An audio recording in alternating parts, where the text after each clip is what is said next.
Hello friends, स्वागत है आप सभी का यूट्यूब चैनल लॉ शिक्षा हिंदी में।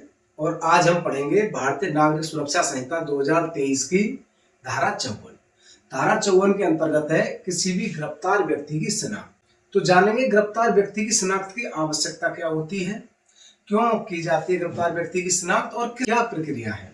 अगर किसी थाने में किसी अज्ञात व्यक्ति के खिलाफ मुकदमा पंजीकृत किया जाता है और या तो वादी या पीड़ित या कोई साक्षी इस बात को कहता है कि मैं उस व्यक्ति को सामने आने पर पहचान लूंगा।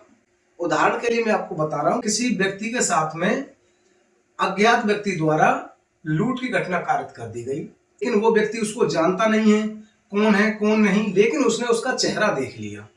तो वो क्या करेगा, पीड़ित व्यक्ति जाकर के थाने में कहेगा, एक एफआईआर लोड कराएगा, ऐसे ऐसे मेरे साथ में अज्ञात व्यक्ति द्वारा लूट की गई है और मैं उसका सामने आने पर पहचान लूंगा, लेकिन उसका नाम पता नहीं जानता हूं। इस कंडीशन में जब पुलिस अधिकारी विवेचना कर रहा होगा तो विवेचना में उसके लिए शिनाख्त की कार्रवाई महत्वपूर्ण होगी, क्योंकि जिस व्यक्ति से माल बरामद हो गया या उस व्यक्ति की कोई ना कोई आइडेंटिटी वो बताएगा, इस तरह की कदकाठी थी उसकी, इस तरह लंबाई थी, इस तरह का चेहरा था।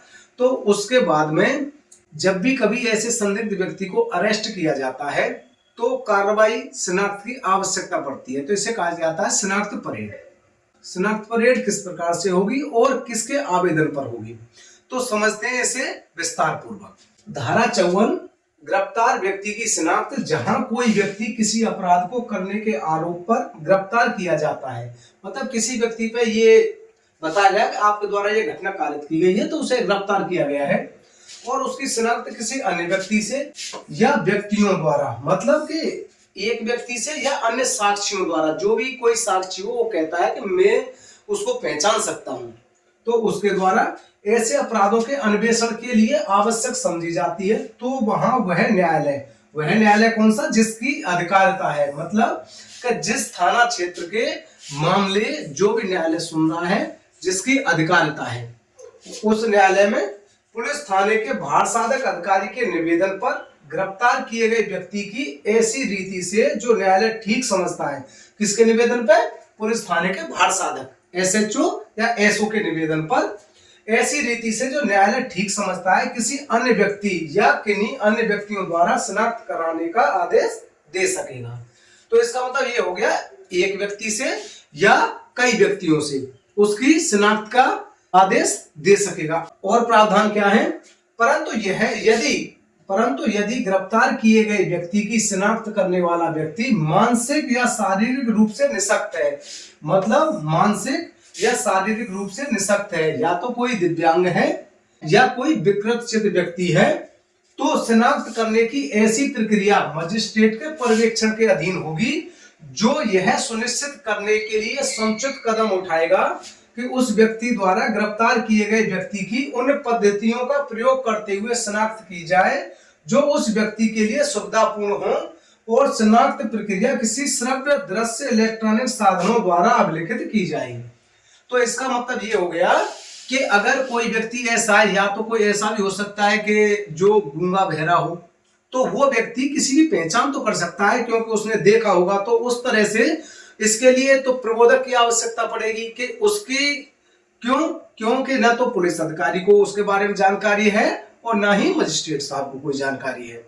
तो उस समय पे क्या किया जाएगा, उस समय पे कोई भी प्रबोधक ये बताएगा कि पहचान करता व्यक्ति है, वो इस तरह का इंडिकेशन दे रहा है, वो ये बात बता रहा है कि ये व्यक्ति है, तो प्रबोधक की आवश्यकता पड़ेगी।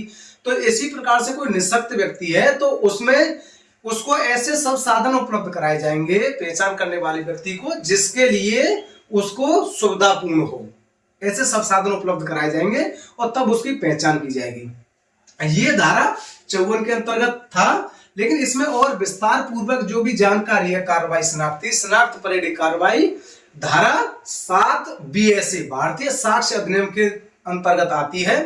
और इसमें क्या है कि शिनाख्त की कार्रवाई जब करानी है तो कई महत्वपूर्ण तथ्य ऐसे होते हैं जिनको ध्यान में रखने की आवश्यकता है। जैसे अगर कहीं पे 10 व्यक्ति पहचान के लिए खड़े किए गए तो उनमें से 10 व्यक्तियों में से सभी एक ही धर्म के होने चाहिए, वो क्यों? क्योंकि अगर मान लो कि 4 व्यक्ति उसमें मुस्लिम खड़े कर दिए गए और 5 व्यक्ति सिख खड़े कर दिए गए और घटना कारित की है किसी हिंदू ने, तब क्या होगा? क्योंकि सिख अपनी पगड़ी से पहचान में आ जाएगा और 5 व्यक्ति मुस्लिम है वो पहचान में आ जाएंगे। तो इसका क्या मतलब हो गया कि जाहिर सी बात है 10 में से 9 तो ये हो गए, तो एक व्यक्ति कौन बचा? हिंदू। तो वो जो पहचान करने वाला है वो एकदम से पहचान लेगा कि नहीं, इसी ने घटना कारित की है। तो इस कारण से एक ही धर्म के व्यक्तियों के बीच में पहचान कराई जानी चाहिए और उनकी कदकाठी भी एक जैसी होनी चाहिए, जिससे कि पहचानकर्ता सही अभियुक्त को पहचान सके। और अगर एक से ज्यादा व्यक्ति उसको पहचानते हैं तो सभी से बारी बारी पहचान करानी चाहिए। ये नहीं कि सभी को एक साथ ले गए और पहचान करा दी। एक सावधानी ये भी बरतनी चाहिए, जब गिरफ्तार किया जाता है व्यक्ति तो उसको गिरफ्तारी के समय से लेकर के और जब तक उसकी शिनाख्त हो रही है तब तक बापर्दा रखना चाहिए, उसको पहचानकर्ता से मिलाना नहीं चाहिए। ये प्रक्रिया तब होती है जब तक या तो पहचानकर्ता उसे पूर्व से नहीं जानता हो या जब घटना कारित करने के बाद में उसको पहचान करने तक कभी नहीं देखा हो, तब ये होती है प्रक्रिया और ये अन्वेषण में सहायक होती है। इसलिए गिरफ्तार व्यक्ति की शिनाख्त कराई जाती है।